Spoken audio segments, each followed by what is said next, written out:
Pizza is often described as one of the most profitable foods in the world, and on the surface, the math seems convincing. The raw ingredients are cheap, the recipes are simple, and the product is universally popular.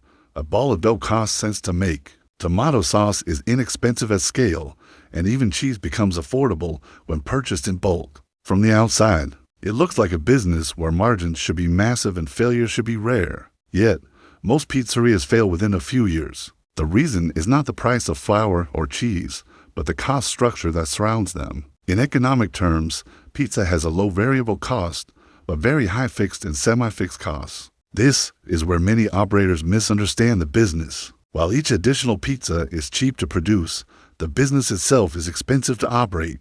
Rent must be paid, whether the oven is used or not. Staff must be scheduled even during slow hours. Equipment, utilities, insurance, and licenses continue to cost money regardless of sales volume. Labor is the single largest expense for most pizzerias, often exceeding food costs by a wide margin. Unlike ingredients, labor does not scale down easily. You still need cooks, prep staff, and front-of-house workers even if orders slow. When demand fluctuates, which it almost always does, labor efficiency collapses. A slow Tuesday afternoon can erase the profits made on a busy Friday night. Rent compounds the problem. Many owners assume that a high-traffic location guarantees success, but high-foot traffic usually comes with high rent. Economically, this creates a dangerous fixed cost burden.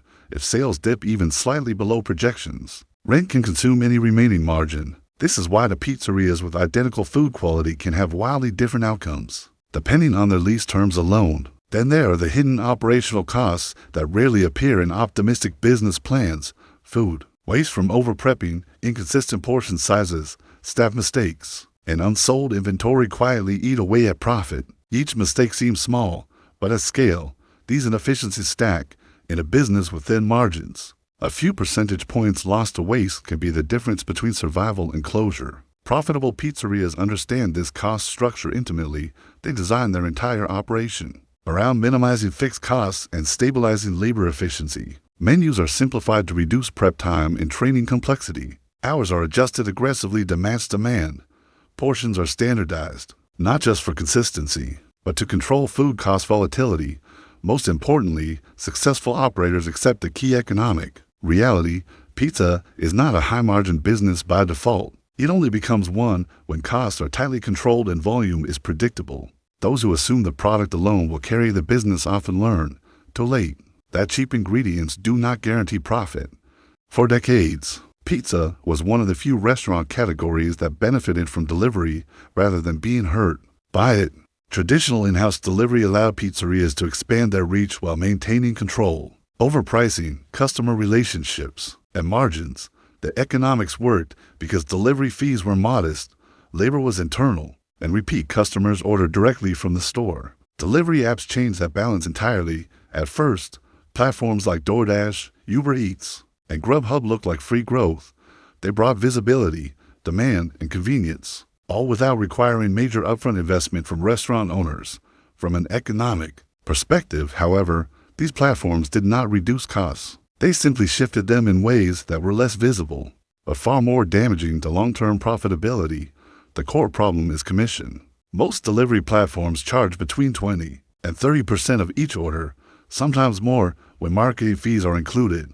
For a business where net profit margins are often in the single digits, this commission is not a fee. It is a margin killer. If a pizzeria makes $10 in gross profit on an order and gives $3 to a delivery platform, the remaining economics often do not work at all. Many owners respond by raising prices on delivery apps, but this introduces a new set of problems. Higher prices reduce demand elasticity and push customers toward competitors or promotions. At the same time, platforms reward lower prices and faster delivery with better visibility, creating a race to the bottom that restaurants cannot win. There is also the issue of demand quality. Delivery apps increase volume, but volume does not equal profitability.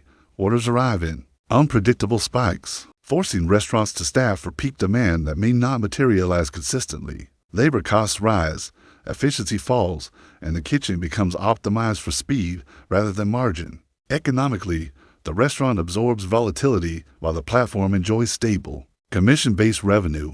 Perhaps the most damaging effect is the loss of customer ownership. When an order comes through a delivery app, the platform owns the customer data, not the restaurant. This breaks the feedback loop that once made pizza delivery profitable. Repeat customers no longer call the store directly. Promotions are controlled by the platform. Loyalty shifts away from the pizzeria and toward the app itself. Profitable pizzerias treat delivery platforms as marketing channels, not core sales channels. They use them to acquire new customers, then aggressively push those customers toward direct ordering through branded apps, loyalty programs, or in-store promotions. In economic terms, they accept short-term margin loss in exchange for long-term customer lifetime value. The pizzerias that fail do the opposite. They rely on delivery apps as their primary revenue stream, solely surrendering pricing power, labor efficiency, and customer relationships over time. Their business becomes a thin operational layer beneath a platform that captures most of the economic upside. Delivery did not ruin pizza economics. Platform dependency did. One of the most common assumptions in the restaurant industry is that a great location guarantees success. High foot traffic, visible storefronts, and dense urban areas are often seen as non-negotiable advantages. In practice, this belief is one of the most expensive mistakes a pizzeria owner can make. From an economic standpoint, rent is not just another expense. It is a fixed cost that applies constant pressure to the business regardless of performance. Whether the ovens are full or empty, rent must be paid in full and on time. This creates a fragile operating model where even short periods of weak demand can cause lasting financial damage. High-traffic locations usually come with high rent, and that rent must be justified by consistently high sales volume. The problem is that demand is rarely consistent. Seasonality, weather, competition, and shifting consumer habits all introduce volatility. When revenue fluctuates, but rent does not, margins become extremely sensitive to small changes in sales. Pizza makes this problem worse in subtle ways. Unlike coffee or fast food, pizza demand is highly time concentrated. Most sales happen during dinner hours and weekends. A location that looks busy at noon may be irrelevant to a pizza business whose real profits are made after 6 p.m. Paying premium rent for traffic that does not convert into pizza orders is a common and costly mismatch. Delivery and takeout have further weakened the traditional value of location. When customers order from their phones, visibility matters far less than speed, consistency, and price. A storefront on a major street offers little advantage if most orders never involve a customer walking through the door. Economically, this shifts value away from prime real estate and toward operational efficiency. Profitable pizzerias recognize this shift and choose locations accordingly. Many operate in secondary streets, industrial zones, or low-rent neighborhoods where fixed costs are lower and delivery coverage is still strong. Some remove dine-in seating entirely, reducing space requirements and lowering rent even further. By shrinking fixed costs, they increase their ability to survive demand shocks. Long-term leases add another layer of risk. Owners often lock themselves into 5 or 10-year agreements based on optimistic sales projections. When reality falls short, the business becomes trapped. Unlike ingredients or labor hours, rent cannot be adjusted quickly. This rigidity is why many pizzerias fail even when they appear busy. The winners approach location as a cost decision, not a branding decision. They ask how little space they can operate in, not how impressive the storefront looks. They optimize for delivery radius, kitchen layout, and rent-to-revenue ratios rather than foot traffic. In pizza economics, the best location is rarely the most visible one. Most pizzeria owners believe the menu exists to give customers what they want. In reality, the menu is one of the most powerful economic tools in the business. When designed poorly, it quietly destroys margins. When designed well, it can stabilize costs, improve labor efficiency, and dramatically increase profitability without raising prices. The core mistake is confusing popularity with profitability. The pizzas that sell the most are often not the pizzas that make the most money. Large, heavily topped specialty pizzas may generate excitement and volume, but they also carry higher food costs, longer prep times, and greater room for error. From an economic perspective, these items consume more resources while delivering only marginally higher revenue. Complex menus introduce hidden costs that are easy to underestimate. Each additional topping increases inventory requirements, waste risk, and training time. Prep becomes slower and less predictable. During peak hours, complexity reduces throughput.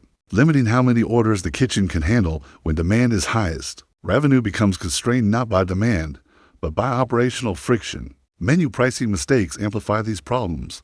Many owners price items using intuition rather than cost-based analysis. Small underpricing errors accumulate across hundreds of orders, slowly draining profit. Because food costs fluctuate, especially for cheese and meat, static pricing can turn once profitable items into loss leaders without anyone noticing. Successful pizzerias reverse this logic. They design menus around margin first, demand second. High-margin items are placed in prominent positions. Ingredients are reused across multiple pizzas to reduce waste and simplify prep. Portion sizes are standardized to protect food cost consistency. The goal is not creativity, but control. Sides and beverages play a critical role in this strategy. Items like garlic knots, breadsticks, and soft drinks often have extremely high margins and low labor requirements. While customers come for pizza, profits are frequently generated by what comes with it. Economically, these add-ons increase average order value without significantly increasing operational complexity. Menu engineering also influences customer behavior in subtle ways. Descriptions, placement, and default options all shape purchasing decisions. When executed well, customers naturally gravitate toward more profitable choices without feeling manipulated. This is one of the few ways a pizzeria can improve margins without raising prices or cutting quality. The pizzerias that fail usually expand their menus in response to competition or customer requests, adding items without removing others. Over time, the menu becomes a collection of compromises rather than a coherent economic system. Costs rise, efficiency falls, and profitability erodes.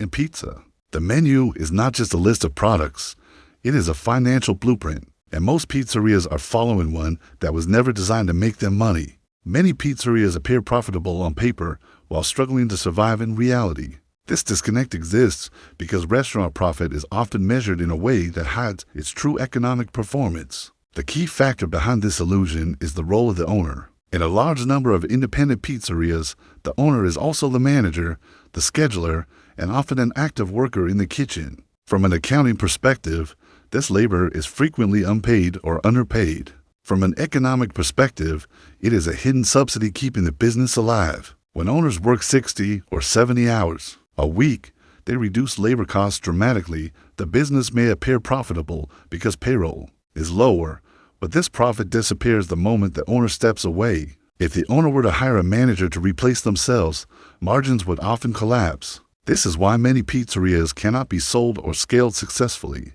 This creates a misleading benchmark for success.